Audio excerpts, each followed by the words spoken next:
Чест и задоволство ми е одново да ви посакам добри дојде во уште едно наше дружење и ново издание на Fairplay. Нашите денешни теми верувам дека ќе понудат едукација за сите вас без разлика на возраста и вашето занимање. Тоа значи не само за професионалните спортисти, туку и за оние кои што можеби рекреативно сакаат да спортуваат и да се грижат за своето здравје. Мојата денешна гостинка редовно се обидува да даде вистински одговор на прашањата како да се постигне баланс меѓу професионалните обврски, работата, она што дома го имаме како обврска и здравите навики што веројатно сите сакаме да бидат дел од нашиот живот и нашето секојдневие. Ке имаме теми поврзани со исхраната, меѓутоа и со пилатесот и сите оние програми во чија што основа стои пилатесот, затоа што можеби не знаете, меѓутоа честопати дури и за професионалните спортисти, пилатес вежбите знаат да бидат тешки за изведување, а ќе дознаеме зошто е тоа така. Мојата денешна гостинка се вика Драгана Младеновска, а е попозната како Драгана Fit Life. Fairplay почнува сега, останете заедно со нас.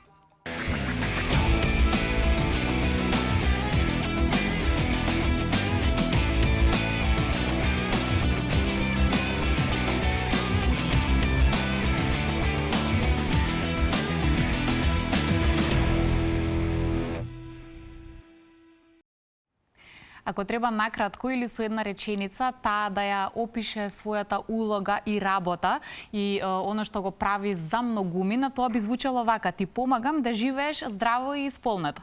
Меѓутоа, позади оваа реченица или мотив стои многу повеќе, се разбира пред се знаење, а потоа и искуство, затоа што ова што таа го работи е веќе неколку годишна работа, така што ги знае сите специфичности, се она кое што луѓето ги интересира и им е потребно за да можат на вистина да живеат подобро. Таа е магистар по фармација и диететика, пилатес инструктор, би рекла основата е пилатес, меѓутоа тука има и многу други програми и е собственик на Fit Life студиото и ова би го проширила, не е само студио, тоа е веќе една цела платформа каде што може да се едуцирате на многу теми, тука е и исхраната и вежбањето. Мене ми е чест да ја посакам добре дојде на Драгана Младеновска, која по прв пат е моја гостинка во Fairplay. Драгана, добре дојде. Благодарам многу за поканата. Чест ми е задоволство што ќе можеме да зборуваме за теми кои што се секогаш актуелни и кои што се надевам дека на сите кои што гледаат ќе им помогнат и ќе се мотивираат да направат можеби некоја промена. Да, прашање секогаш има кон тебе, верувам дека е така. Знае ли некогаш да ти дојде премногу од давање на одговори, буквално од многу сфери, реков, и за исхрана, и за навики, до некаде тоа и психолошка состојба во која луѓето се наоѓаат, па конкретни вежби, бомбардирана си, верувам, од една страна. Успеваш ли да се снајдеш со сето тоа, да одговориш на сите? Па успевам, се надевам дека успевам. Некогаш можеби ми треба 2 дена да вратам на порака, но не сум оставила никој да не му одговорам на проблемот кој што го има. Гледам да пробам да им одговорам на луѓето реално секојаш, иако знае да биде проблем, имајќи го предвид, нели, сите обврски, деца, бизнис, едно друго, но пробувам да бидам присутна и да им се најдам на луѓето. Еве, со оглед на тоа што ти си мајка на 2 деца, сопруга, имаш свој бизнис кој што е поврзан со темава која веќе ја најавивме и повеќе од компетентна си да дадеш некаков заклучок зошто знае да биде толку тешко да се почне со таа промена, некако да се биде свесен дека ни се што го исполнува нашиот ден, мораме да најдеме време и доволно голема одговорност и дисциплина околу тоа како се однесуваме кон себе, што јадеме, дали вежбаме, во каква состојба ни е здравието. Да, тоа е еден комплексен, па можам да речем и проблем, затоа што први секоја индивидуа треба да согледа, значи постојат тука ментални бариери, постои отпор кон навиките или можеби во позадина е нешто во минатото што имале, нели, неуспешни обиди. Затоа многу е важно мојот пристап секогаш кон начинот како ги мотивирам луѓето да го сватат, тоа е преку едукација. Кога на човек ќе му објасниш зошто му треба промената, тоа е многу полесно, ќе најде начин само внатрешно да се мотивира, затоа што џабе е се ако човекот сам не одлучи дека му треба промена. И многу често една од причините зошто луѓето не можат да најдат, нели, стартна точка е и моментот што Стратегијата им е најчесто погрешна, нели, се залетуваат, сакаат брзи резултати.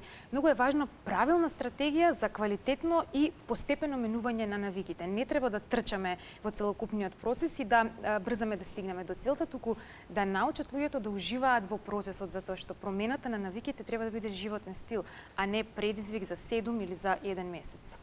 Како ќе го прокоментираш, можеби најчестиот изговор немам време, затоа споменав дека си мајка и сопруга и така натаму, меѓутоа факт е дека сите си го наоѓаме тоа како проблем да најдеме време, не само за вежбање и подготовка на убави оброци, нели фокус на тој дел, туку и за многу други нешта. Немаме време за пријателите, немаме време за децата, за партнерите и така натаму.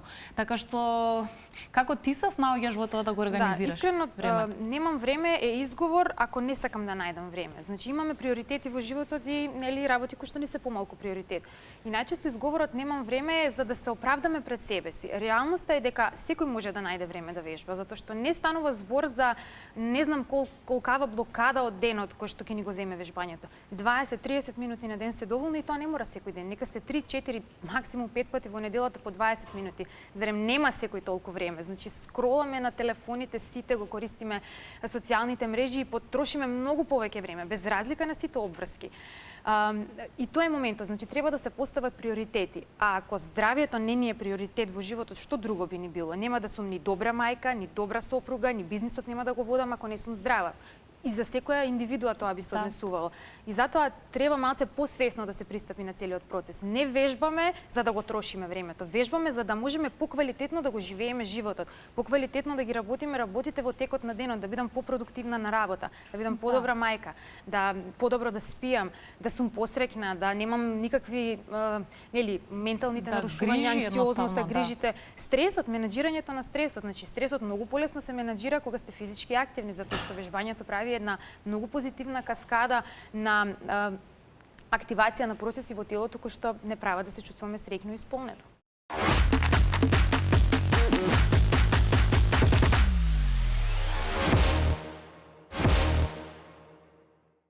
Оние кои што можеби што од најрана возраст имаат некои позитивни навики во овој контекст, како се однесуваат кон здравјето и кон телото, веројатно ќе им биде полесно тоа да продолжат да го применуваат и во текот на животот и кога се возрастни, а веројатно е потешко кога нели дома сме растеле поинаку, на поинаков начин, во поинаков систем, па потоа треба тоа драстично да го промениме. Ајде уште малку за твојот личен пример. Дали си ти лично што потекнува од семејство каде што дете носеше доволно добри навики во тој поглед или е спротивната ситуација? Мораше да ги менуваш поради лична одлука, не може веќе вака, одам поинаку понатаму. Јас сум дете кој што потекнува од фамилија во која што спортот можеби не се негувал. Немам никаков спортисти во фамилија, повеќе биле ориентирани кон наука, но од аспект на храна, да. Мајка ми е таа која што секогаш била поборник за да биде домашно, да биде поздраво, понутритивно, уште од најмали нозе, буквално се сеќавам на почетоците во детството. Не сум имала потреба да менувам драстични промени во навиките, иако бев дете кој што многу сакаше да јаде благо, премногу, и најчесто бегав кај баба ми и јадев благо неконтролирано. Но сето тоа се смени нели кога почнав да растам, се смени во пубертет и во пубертет, односно во својот 14-та година, баш беше 1 месец пред да наполнам 14 години, другарките се запишаа на фитнес, нешто теретана, пилатес, ајде да пробам, и тоа беше татко ми беше многу против. Не ти треба, ти си слаба. Јас цел живот сум имала нормална тежина, никогаш не сум имала вишок килограми. Остај ти и другите што ќе прават, тебе не ти треба, значи нема потреба да вежбаш во смисол. Ај пробај 1 месец да видиш, па после тоа е тоа. Но бидејќи ми беше роден ден следниот месец, јас сите пари што ги добив како поклон за роден ден од баба ми, од тетка ми, од блиските, си ги тргнав на страна и со тие си ја плаќав членарината цела година, затоа што татко ми продолжи да се противи дека не ми треба да одам на вежбање. И тоа беше стартот, и од тогаш, од тој март кога почнав до денес не сум застанала буквално, и вежбањето ми стана дел од животот, и мислам дека многу ми помогна и во градењето на карактерот, во дисциплината, во начинот, значи буквално градењето на карактерот ми го дефинираше, мислам, вежбањето, затоа што јас растев со вежбањето, нели, во периодот кога сум се развивала и сум се дефинирала како личност, сум почнала со тоа. И сум си преблагодарна затоа што некако сама внатрешно од себе тоа природно ми дошло. Да, многу важно. Во поново време нашите фитнес центри, салите за вежбање де факто се исполнети. Тоа го слушам и како коментар секојдневно, само човек да помине доволно и да види дека има многу луѓе во секој фитнес центар.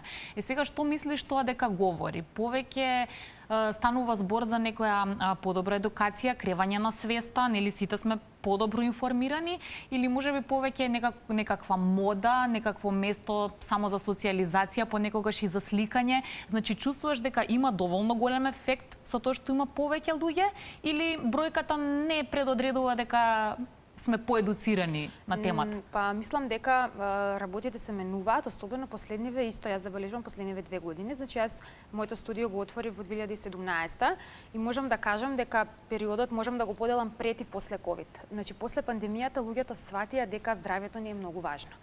И многу е растот на луѓе кои што се заинтересирани за физичка активност и промена на навиките е драстично зголемен.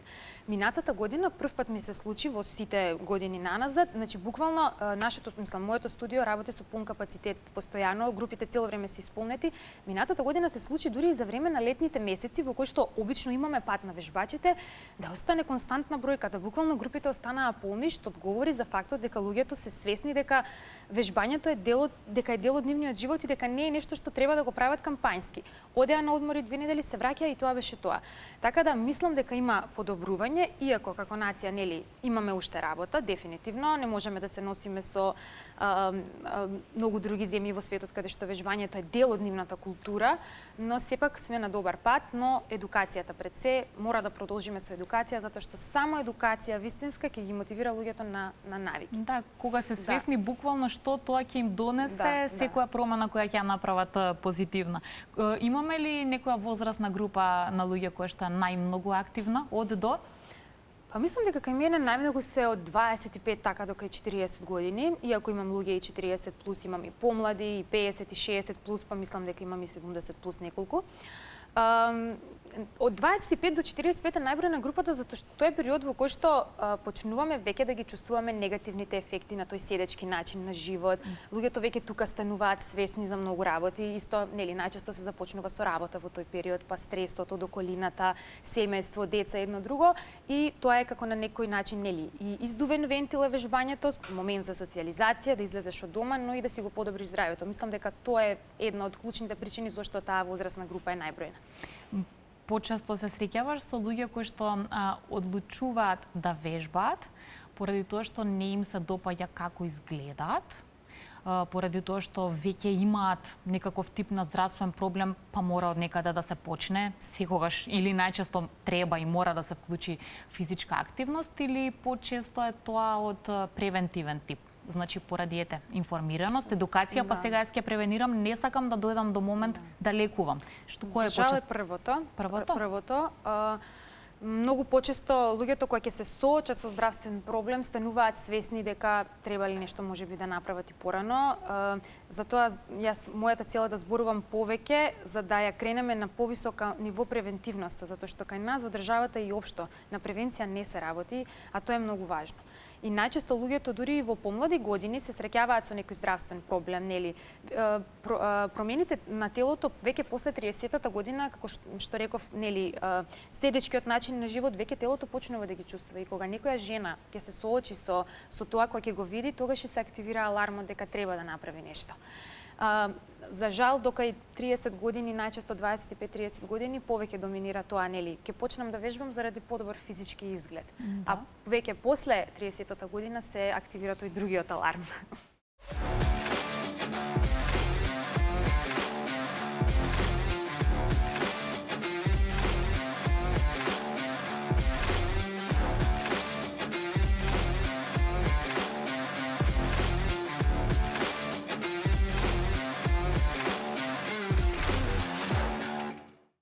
Кој аспект од сите твои нешта што ти се дел од здравиот начин на живот ти е најтешко редовно да го применуваш, односно да задржиш дисциплината и континуитетот? Да, тоа е тешко прашање, ама дефинитивно најтешко ми е одморот и релаксацијата, затоа што некако премногу обврски и кај мене секогаш викам готово, од понеделник менувам, ќе легнувам порано, нема да го правам тоа, ќе одмарам повеќе. Знаете, кога работата ви е љубов и кога, не знам, моето работно време не е од 9 до 5, туку е буквално во текот на целиот ден. И децата се вклучени во тоа и се, кога работата ви е љубов, немате стоп. И некако чувствувам дека некогаш знам да ги претерам границите и кај мене тоа е од утре почнувам секогаш и сопругот знае да ми искара дека сум си премногу лош шеф самата на себе си, затоа што си задавам премногу обврски кои што некогаш стварно се надвор од моите можности. Тренинзите кои што ги водиш ти и твојот тим се организирани на тој начин да инструкторот мора да вежба, не мора, туку пред се сака и вежба заедно со групата, односно со вежбачите. Што тоа значи, на пример, ако имаш во денот 2 или 3 или повеќе тренинзи, ти во текот на сите тие тренинзи ќе вежбаш од почеток до крај? Да, обично гледам да не бидам повеќе од 2 пати за да биде тоа ефикасно, затоа што целта е ние да вежбаме со нив. На тој начин искуството низ годините ми покажа дека кога јас вежбам со нив, можам да го дозирам многу правилно тренингот. Затоа што јас чувствувам колку една вежба е тешка. Ги гледам нив и можам да многу подобро го чувствувам тренингот и знам каде можам да додадам, каде треба да одземам. Кога не би го вежбала тренингот, јас можеби ќе дадам повеќе од што тие можат да направат. А кога јас чувствувам е многу поинакво. И затоа мислам тимот сме повеќе луѓе да можеме да ги покриеме сите часови квалитетно и повеќе од 2 пати, 2 часа во денот реално не држиме. Како изгледа секојдневието, па ќе речам и едукацијата на твоите деца? Еве верувам за разлика од твојот пример, ти нема да бидеш мајка што ќе каже немој да вежбаш, можеби не е тоа за тебе. Поинаку размислуваш едноставно, поинаку ти е секојдневието. Сега веќе ги гледаш ли да имаат некои своји навики, некоја своја перцепција што тешко се менува во поглед на прво на исхрана? Со секој дете борба е исхраната. И сега си успеала ли и досега и покрај тоа што се уште се малечки да им создадеш некои навики што гледаш дека супер си функционираат и надвор од дома, не само дома. Нели таму е вистинскиот тест. Да, апсолутно. Мислам дека се исплати многу, мислам се исплати целокупната заложба што ја правам кон децата уште од првиот оброк и со едното и со другото дете. Со првото дете некако малце си поисплашени, со првите деца имаме поголема тенденција да правиме грешки, иако не можам да речам дека сум направила некакви грешки. Со вторите деца е малце полесно, но дефинитивно навиките се градат од дома. И јас тоа го гледам особено кај поголемата ќерка сега, која што веќе нели оди во школа и веќе мислам, она е веќе во додир со надворешниот свет, има допир и до различна храна и до се, не дека не јади, не дека јас си забранувам, но многу често знае да ми рече мама јас тоа не можам да го јадам, ќе ми го врати, не знам, во школа им дале некоја чоколадце, некоја тортичка, ми ја носи и ми вика ова мене ми е преблаго, мамо не можам да го јадам затоа што едноставно е навикната на дека дома јадеме работи кои што не се толку благи и искрено ме радува тоа. Исто така ме радува фактот што јадат разновидна храна, што јадат манџи, јадат буквално овошје, зеленчук, не пребираат. А тоа се должи се на буквално од првиот оброк, нели, едукација, зборуваш и многу е важно на децата да не им се прави рестрикција. Значи, не постои забранета храна, не постои, значи може да јадат и гумени бомбони, дозволувам да јадат и лижавче, дозволувам да јадат што сакаат, ама да знаат дека тоа не е храна за секој ден, дека тоа е нешто кое што можеме да го јадеме повремено. И можеби нема да разберат на почетокот, кога се мали, кога се година, две, но ако сме упорни во тоа и ако ние сме пример, тогаш е се осеќаат бенефитите и многу важно би додала дека родителите, многу често што го гледам како грешка е дека родителите не поставуваат доволно јасни граници. Значи, ние сме родители, ние сме тие кои што и во воспитувањето и во исхраната ние треба да ги поставиме границите. Многу често знаат мајките ми речат не сака ништо друго да јаде, само макарони или само нешто на тесто на лепче. Затоа што некогаш кога имало нешто друго за ручек, детето го одбило ручекот и како замена добило макарони. И тоа знае дека секој пат го тестира тоа и секој следен пат го одбива ручекот затоа што знае дека ќе го добие, ќе ја добие алтернативата. Значи, ние сме тие кои што треба да поставиме граници. Денес го имаме тоа за ручек. И тоа е тука, завршува приказната. Ако не сака да го јаде, окей, не мора да го јаде, ќе си почека вечера. А не да им даваме алтернативи. Мораме да ги почитуваме и децата, затоа што и ние возрастните имаме работи нели кои што не ги јадеме некогаш, затоа што не ни се вкусни. Пример, поголемата ќерка не обожава месо, јас ја почитувам дека не обожава месо, но не ставам етикета дека не јаде месо. Ќе го ставам во чинијата, можеби нема да го изеде, ама тука сме, се обидуваме и пробуваме. Инаку е многу сладка, ја има на твоите профили дека некогаш и помага во готвењето. Да, и двете помагаат. Успеа ли во доволно голема мера да ги убедиш, ајде, ќе го потребам сега тој збор, луѓето дека таа здрава храна не значи по дефолт и по некој непишано правило дека е невкусна. Значи ако има помалку зачини, ако нема одредени намирници што нам не се омилени или ги сметаме дека мора да се таму за нештото да е вкусно, ако ги нема, нема да биде вкусно. Имам многу рецепти, споделуваш многу твои знаења во врска со исхраната.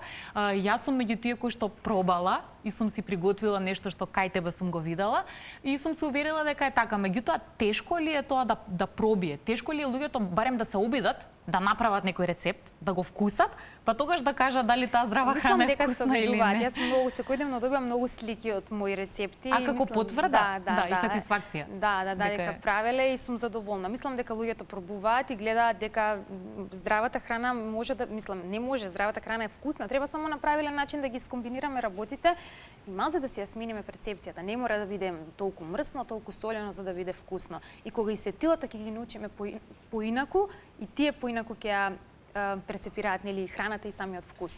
Да, тука е веројатно тој момент како ние го перцепираме оброкот, во смисла дали имаме аверзија и дали имаме отпор кон тоа што сега треба да го изедам.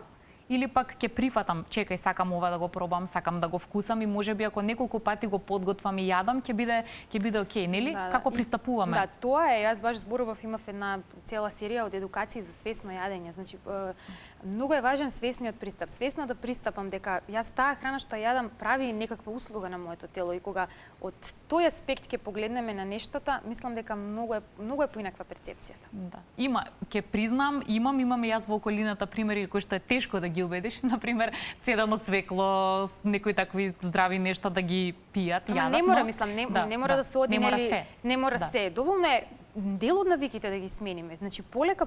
Мене тоа ми е целта, дека не мораш ти навикнати сме на еден начин на живот. Океј, не го менувај од корен, смени дел од навиките, полека. Овој месец ова, следниот друго. Полека, затоа што само така може да има траен успех. Во спротивно, многу брзо ќе се измориме, затоа што не можеме да направиме црно-бело. Да, ни паѓа едноставно тешко таа драстична, радикална промена, ако треба да ја направиме.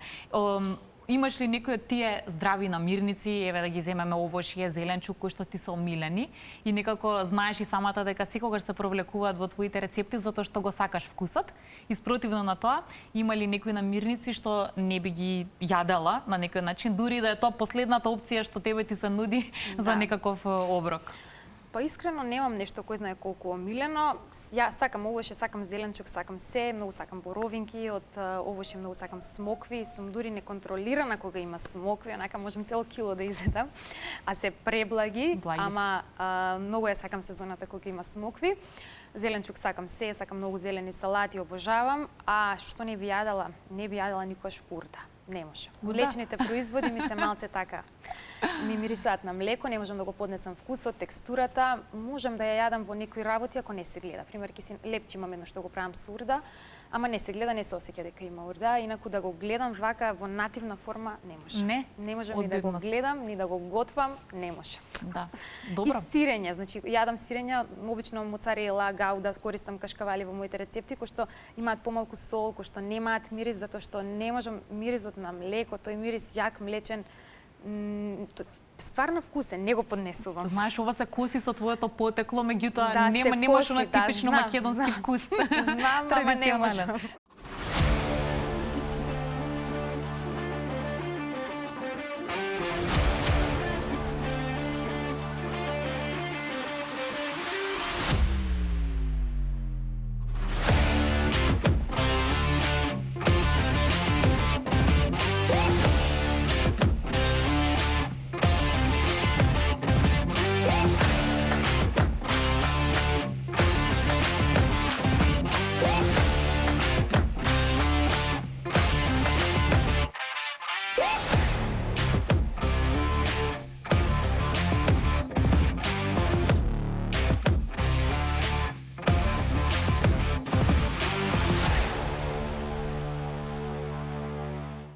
На која тема имаш најчесто дискусии, може би несогласувања дури, полемики? Знам понекогаш да прочитам и кај тебе дека некои луѓе нели не го делат мислењето, поставуваат под прашања.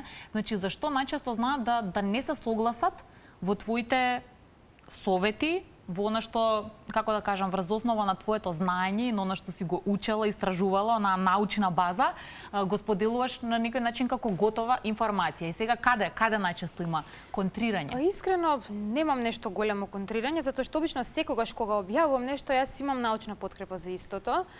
Најчесто најголеми несогласувања, мада и луѓето веќе почнаа да разбираат на темата нели слабење, детокс, ќе слабеам, ми треба нели детокс да си го исчистам телото.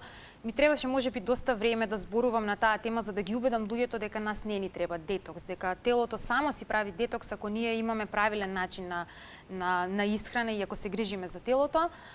Друга работа ми текнува на едно видео кое што го снимив пред 2 години, во кое што имаше доста, мислам, дискусија, беше млекото кај деца. Значи, имав видео снимено во кое што објаснувам дека според тоа јас што го гледам, забележувам дека на деца до 3 до 4 годишна возраст, па и повеќе, највечер пред спиење им се дава млеко, што тотално не го оправдувам.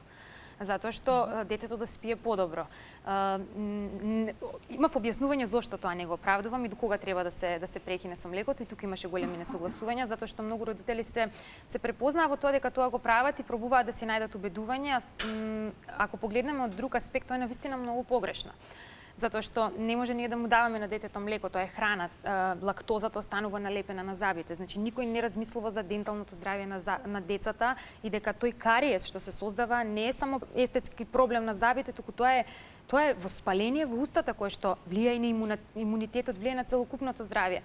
Понатаму му го качуваме шеќерот во крвта со млекото, кога спие му паѓа и тоа може да предизвика и будење. И мислам имав доста аргументи со научни докази и се дека треба да се прекине со млеко после првата година, кога детето ќе премине на целосна исхрана, дека треба да внесува млечни производи и млеко во текот на денот, ама тоа не е дека треба да спие и да станува со млеко, и тука имаше многу несогласување. Да. Добро го рече тоа е наша навика и генерално се применува, сите тоа го знаеме, нели, дека така заспива едно детенце. Па јас сум израсната со млеко, мајка ми вика по 2 литри млеко пиеше на ден буквално и сум имала слаба крвна слика, сум нонстоп се разболував, ама тоа е пуста навика. И родителите толку знаеле тогаш, мислам, сега имаме достапни информации и треба, мислам, науката е наука, тоа се податоци кои што се базираат на истражувања, мислам, треба да се подпираме на нив. Да бидеме отворени пред се да слушнеме, да видиме и да се обидеме да примениме, па да видиме која ќе биде разликата, нели? Дали ќе има разлика? Има разлика дефинитивно, еве јас гледам кај моите деца. Мислам, големата ќерка има нели секако 6,5 години, има негде на некој запчиња кариес, да речеме, ама има многу малку. А има деца кои што на 2 години гледаш, одиш во парк и ги гледаш дека буквално немаат зъби. Не може да биде нормално на детето зъбите да му ги нема на 2 години. Треба да го служат млечните зъби барем првите 10 години, нели почнуваат да се менуваат на 5-6, ама треба да го служат првите 10. Има ли некој здравствен проблем што и кај повозрастните чувствуваш дека можеби е најчест и за кој што најчесто бараат помош од тебе? Со кои промени би можеле да си помогнат, нели? Затоа што знаеме здравствените проблеми ги решаваат пред се докторите, медицинските лица, нивните препораки, меѓутоа најчесто тоа е поврзано со нашиот животен стил и тука доаѓаме до моментот дека треба да менуваме и исхрана и физичка активност. Така што околу што имаат најчесто проблеми? Па бараат. Па најчесто проблемите се со болки во грбот, болки во половината, тоа мислам дека е еден од најчестите проблеми. А сето тоа е пропратено и со некои состојби на преддиабет, покачен шеќер, покачен инсулин, сето тоа кое што понатаму ако не се фати на време или докторот ќе предупреди дека мора да направат промени, затоа што ако не се фати на време, тоа прогредира кон кардиоваскуларни болести, кон многу ризик од многу хронични болести, и возрастните тука најмногу нели тие се двата проблеми кои што најчесто се третираат. Но мислам дека повеќе доминираат оние проблеми со грбот, затоа што стануваат едноставно луѓето нефункционални. Тие проблеми со дискус хернија, дископатија, одредени сколиози, искривување на грбот. Проблем за се. Значи не може на 40 години да имаш да се будиш со болки, да се будиш изморен кога ќе станеш наутро. И тука нели се решава да направат промени, затоа што вежбањето, особено пилатесот, навистина помага за таа проблематика. Да, ете природно некако доаѓаме до пилатес. Прво, можеби дел од луѓето знаат, јас сега скоро ја слушнав информацијата, сега сакам да ја кажеме какво е потеклото на пилатесот, тоа е интересен факт. Да, пилатесот е креиран од страна на Јозеф Пилатес во Втората светска војна да им помогне на ранетите војници. Значи, пилатесот има терапевска моќ. Бил направен тогаш, биле направени специјални кревети кои што имале за цел да им подпомогнат на ранетите војници, нели, да почнат полека да се движат, буквално да ги кренат на нозе. И тоа се почетоците на пилатесот и затоа е пилатесот можеби и толку моќен, затоа што во коренот на пилатесот тој има терапевска моќ, му помага на телото, го подобрува држењето, го прави телото пофункционално. Затоа што ти си инструктор по пилатес, реков, тоа е основата, иако имате различни типови на програми. Сега некако ќе застанеме на браникот на пилатесот, мораш. Ти ја имаш таа улога. Често луѓето кои што вежбаат други типови на програми, нели ќе речеме тоа е личен избор. Некои сакаат повеќе фитнес, повеќе работа со тежини, поинтензивни тренинзи и таквите примери на луѓе често пати знаат да речат што пилатес, на пилатес нема ни да се испотам, тоа се прелесни вежби, него ни чувствувам јас тој тренинг. Каков би бил твојот коментар? Да, па многу често се случува, ќе ми се јави некој, сакам да почнем да вежбам, ама не пилатес. Нешто, јас сакам поинтензивни тренинзи, јас секогаш пробувам да дадам објаснување. Значи, оној кој тоа го вика, најверојатно не пробал или не пробал вистински пилатес или не пробал баш вистинската техника. Затоа што во суштина пилатесот можеби да навидум изгледа лесен, но кога ќе се применат сите оние принципи кои што ги има пилатесот, центрирање, фокус, баланс, не може да биде лесен тренингот. Едно кревање на ногата, ако јас го правам само ако јас им викам не ја пафтајте ногата, не ја крени со чувство, биди свесна за тоа каде ја движиш ногата, стегни го телото, исправи се, исправи го рбето, диши правилно, ефектот е сосема поразличен. И затоа можеби од страна навидум вежбите пилатес изгледаат лесно, но ако се прават со вистинско чувство и ако се запазат сите оние принципи кои што ги има пилатесот, кои што јас се трудам на сите мои часови, дали онлайн, дали во сала да го пренесам тоа, тогаш целата приказна добива многу друга димензија, но треба време да се засака пилатесот. Не може со 3, со 4, со 5 тренинга. Треба време да се свати ефектот, да го почувствуваш тренингот, затоа што тоа не е тренинг кој што ај сега ќе извежбам, ќе се испотам и тоа е тоа. Буквално треба да го почувствуваш бенефитот, а тој доаѓа после неколку извежбани тренинзи. Всушност фокус треба и бара фокус. Фокус, голем фокус. Значи, веројатно, понекогаш знае да биде и тешко ако сме ние преморени, преокупирани, преистоштени, а ќе дојдеме на тренинг.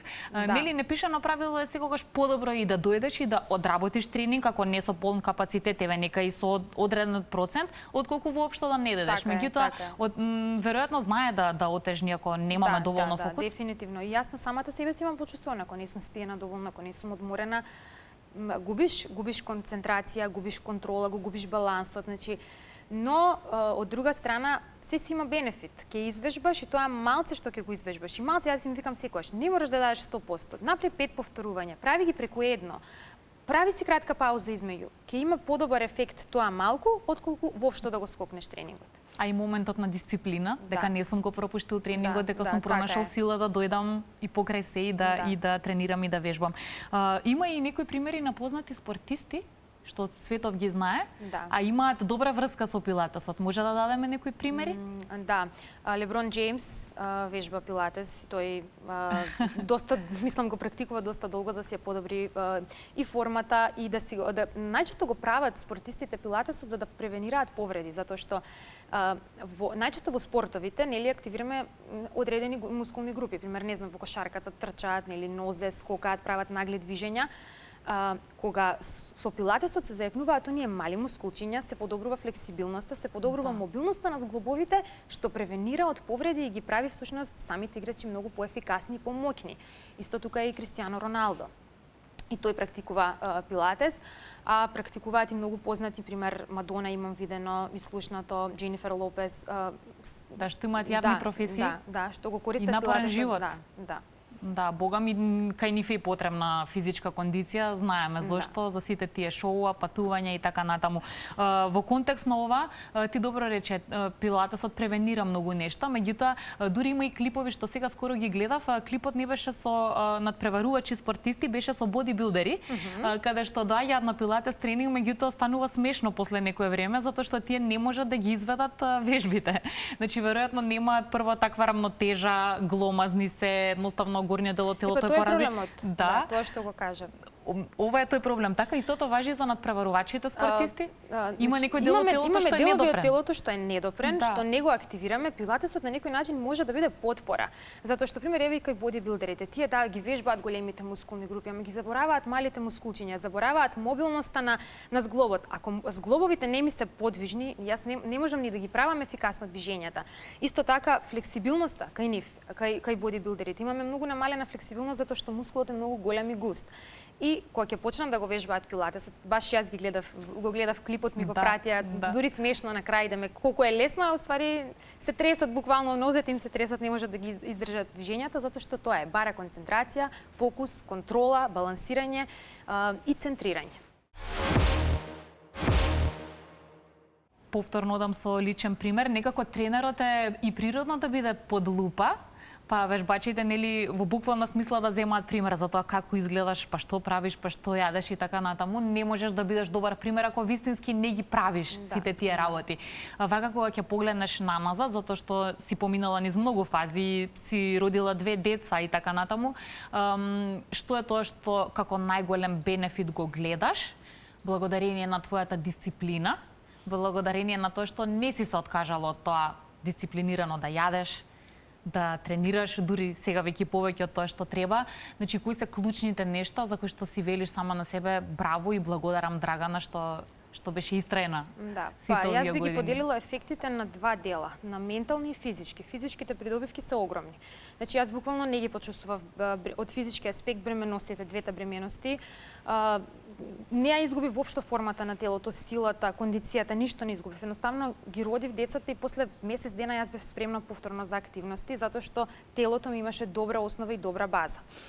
Од друга страна, менталните придобивки се уште поголеми, затоа што вежбањето ме научило во животот да бидам дисциплинирана, да бидам организирана, значи да бидам ме научи исто така да бидам трпелива, што ми беше една, да речам, особина која што не си ја сакав. Сега сум многу потрпелива во последните години за разлика од претходно. Вежбањето, не знам, ве учи да бидете многу поорганизирана личност, поинаку да се носите со сите обврски во текот на денот.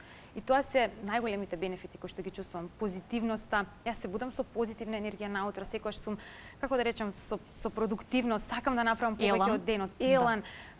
И тоа е тоа, не мислам, туку вежбањето е тоа кое што ми ги носи сите тие придобивки, затоа што сонот, значи со 2 мали деца не ми е толку многу квалитетен, но и тој малку сон што го имам, да речам, дефинитивно е поквалитетен и вреди затоа што вежбањето ми го прави да биде поквалитетен. До скоро време помалото дете цицаше, највечер се будеше нон-стоп. А јас убаво се носев со сите обврски во текот на денот затоа што и тоа малку што го спием поквалитетно. Ќе завршам вака, иако тоа е сценарио што тешко дека би се исполнило, но еве да претпоставиме. Ако некоја од твоите киркички рече дека мене не ме интересира вежбање, јас не сакам да вежбам, ќе правам нешто друго, би те налутило тоа, ќе ти биде проблем ако не ги интересира овој свет или ќе оставиш, ќе бидеш поддршка во нивните избори? Ќе пробам да бидам мотивација, не мора да го вежба тоа ја што го вежбам, ќе пробам да бидам мотивација и да ги со примери јас и сопругот сме вежбаме да сватат дека вежбањето е есенцијален дел од животот. Сега оставам на нив, нели, со притисок ништо не бива, ама мислам дека нема шанси ако растеш во такво семејство и во такви услови да утре кога ќе пораснеш да не сакаш да вежбаш. Еве поголемата ќеркичка веќе тренира и балет и хип-хоп и има физичка активност во текот на денот, така да се надевам дека тоа ќе остане. Ти благодарам многу, благодарам за искреноста, за тоа што сподели пред се лични искуства и се што е дел од твојот живот, од твојата работа. Се надевам, верувам дека на тие што не следат ова, како да кажем, ќе им донесе некое подобро знаење и едукација, па следен пат ќе се видиме можеби со некои други интересни теми кои што ќе ги одбереме. Ви благодарам многу за можноста, се надевам дека разговорот беше корисен за сите. Благодарам уште еднаш. Драгана Младеновска беше моја денешна гостинка во Fair Play. Се разбира, во денешно време ги имаме социјалните медиуми и знам дека лесно ќе можете да ја најдете ако сакате уште повеќе знаење на сите овие теми кои што денеска ги слушнавте. Со задоволство ќе ви одбереме и нови теми следната недела. Знам дека добро го знаете нашиот термин, така што се гледаме во недела во 16:15 се разбира на Телма. До тогаш, довидување.